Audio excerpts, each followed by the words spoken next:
Dear students,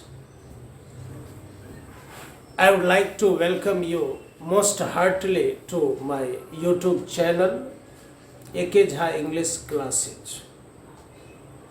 Today I am going to start with a new grammatical unit, that is syntax. What is syntax? Syntax is the study of set of rules that govern the structure of sentences, including word power. मतलब syntax is the study of set of rules. Set of rules. कैसा set of rules? The set of rules that govern the structure of sentences. Sentence किसी sentence की जो बनावट है, जो structure है, वह स्ट्रक्चर कैसे बनती है, किस रूल के आधार पर वह बनता है, इन सभी चीज़ों के बारे में सिंटैक्स में पढ़ते हैं. और सामान्य रूप से अगर बतावें, in other words, the syntax is the branch of English grammar in which we study everything about a sentence. Sentence की बनावट कैसे होती है, जिस प्रकार से आप ये समझोगे, पहले ये समझना जरूरी है स्ट्रक्चर ऑफ सेंटेंस को. अफर्मेटिव जो सेंटेंसेज होते हैं, अफर्मेटिव सेंटेंसेज के मुख्य रूप से 4 स्ट्रक्चर्स होते हैं. जैसे आप ऐसे बना सकते हैं: subject plus verb, subject plus verb plus object, या subject plus verb plus other words, या subject plus verb plus object plus other words. और भी कुछ स्ट्रक्चर्स होते हैं. ये मुख्य रूप से इतने स्ट्रक्चर्स अफर्मेटिव सेंटेंसेस के होते हैं. तो ये स्ट्रक्चर्स, अब इसमें ये समझना होता है कि सब्जेक्ट यदि सिंगुलर है, अब तो वर्ब कैसा होगा उसमें. अगर कोई सब्जेक्ट नाउन है तो उसके लिए प्रोनाउन जो आने वाला है, वह प्रोनाउन किस नंबर में होगा, किस केस में होगा, नंबर और केस के साथ उसका कैसा एग्रीमेंट होगा. तो इन सारी चीज़ों को सिंटैक्स में स्टडी करते हैं. तो मुख्य रूप से ये देखा जाए तो सिंटैक्स में हम लोग स्टडी करते हैं कॉन्कॉर्ड को and collocation. Concord and collocation. तो concord means what? Concord means agreement. अब कोलोकेशन मीन्स क्या? तो कोलोकेशन मीन्स वर्ड ऑर्डर. तो कॉन्कॉर्ड में पढ़ते हैं एग्रीमेंट को. एग्रीमेंट कैसा, किस चीज़ का एग्रीमेंट? तो सब्जेक्ट का वर्ब के साथ एग्रीमेंट, जिसको कहते हैं सब्जेक्ट वर्ब एग्रीमेंट. फिर नाउन प्रोनाउन का एग्रीमेंट. अगर कोई सिंगुलर नाउन का प्रयोग हुआ है सेंटेंस में, अगर उसके लिए प्रोनाउन आना तो वह भी सिंगुलर नंबर में होगा. अकॉर्डिंगली ये केस जो होगा उसका, वो जो नाउन का केस है उसी केस में होगा. तो इन सब चीज़ों को स्टडी करते हैं. फिर नाउन प्रोनाउन एंटीसीडेंट उसका जो होता है उसके साथ एग्रीमेंट होता है. पढ़ते हैं नाउन प्रोनाउन एंटीसीडेंट एग्रीमेंट. इन सारी चीज़ों को मुख्य रूप से पढ़ते हैं.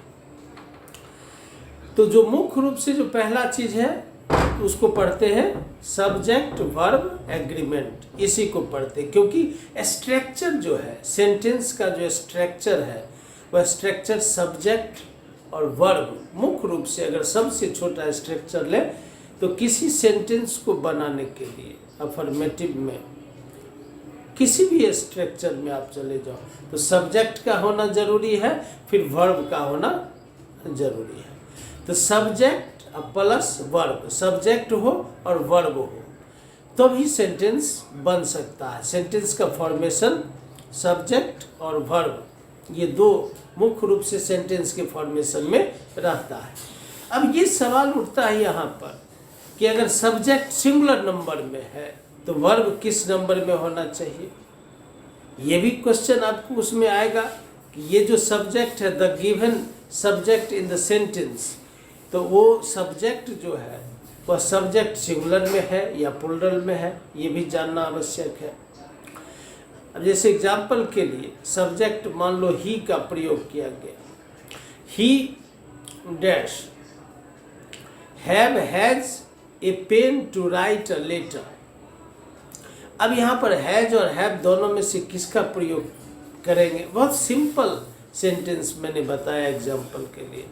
तो ही के साथ आप हैज़ का प्रयोग करते हो, he has a pen to write a letter to his father, whatever the sentence is. यहाँ पर ध्यान जो देने वाली बात है कि सब्जेक्ट और वर्ब को, तो सब्जेक्ट अगर ये ही सिंगुलर में है और इसीलिए हैज एक सिंगुलर वर्ब का प्रयोग किया गया है।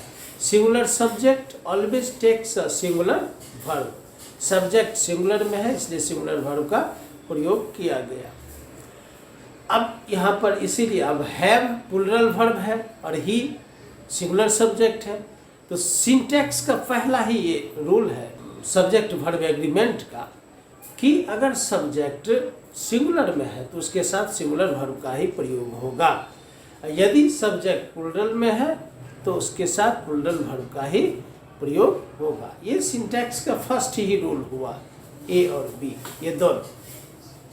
तीन बहुत सारे ऐसे रूल्स को सिंटैक्स में आप पढ़ोगे और उसकी मदद से with the help of the rules you would be capable of framing sentences, आप बना सकेंगे। और इससे बहुत तरह के क्वेश्चंस पूछे जाते हैं। फिल इन द ब्लैंक्स में क्वेश्चंस आते हैं, कॉमन एरर्स में क्वेश्चंस आते हैं और एडिटिंग में भी आपको सिंटैक्स से रिलेटेड क्वेश्चंस पूछे जाते हैं। ओमिशन में भी सिंटैक्स से रिलेटेड क्वेश्चंस पूछे जाते हैं।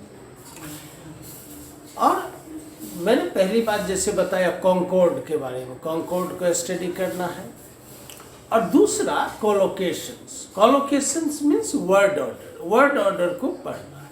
वर्ड ऑर्डर में मतलब ये आपको पढ़ना बहुत ज़रूरी है कि किसी भी वर्ड को पर्टिकुलर किस जगह सेंटेंस में कहाँ पर प्लेस करोगे तो उसका क्या अर्थ निकलेगा। अब एग्जाम्पल के लिए अगर ओनली एक वर्ड एडवर्ब है, ओनली एडजेक्टिव भी है, कंजंक्शन भी है, तो ओनली को अगर आप ये सेंटेंस में प्रयोग करते हैं ओनली का, अब जैसे लिखते हैं only I teach English, only I, only he writes English well, only he. अब यहाँ पर ओनली जिस वर्ड के पहले प्रयुक्त होता है उसी को मॉडिफाई करता है, only modifier. Only he writes English well, only he हो गया।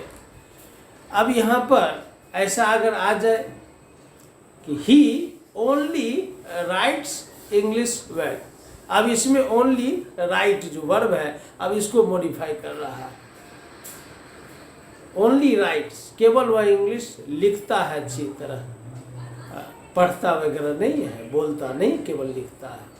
अब ही राइट्स ओनली इंग्लिश वेल, अब इसमें क्या आ गया, जो है इंग्लिश को ही, केवल सब्जेक्ट इंग्लिश के पहले ओनली का प्रयोग हुआ तो वह केवल इंग्लिश को ही अच्छी तरीके से लिखता है, अदर लैंग्वेजेस को नहीं लिखता है। तो इस प्रकार से आप देखोगे कि किसी वर्ड को आप कहाँ प्लेस करोगे तो उसका अर्थ जो है वो बदल जाएगा।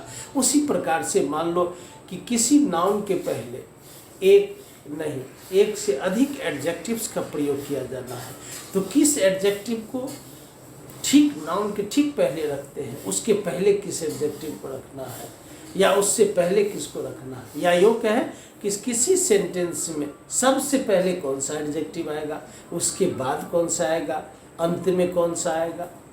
तो इस प्रकार से इसका नियम है और इन सभी चीज़ों को वर्ड ऑर्डर में हम लोग पढ़ते हैं, कोलोकेशन में पढ़ते हैं। नेक्स्ट वीडियो में आपको सब्जेक्ट वर्ब एग्रीमेंट से संबंधित उसके जो रूल्स हैं उन सभी रूल्स को हम लोग पढ़ेंगे और सीखेंगे। Thank you very much.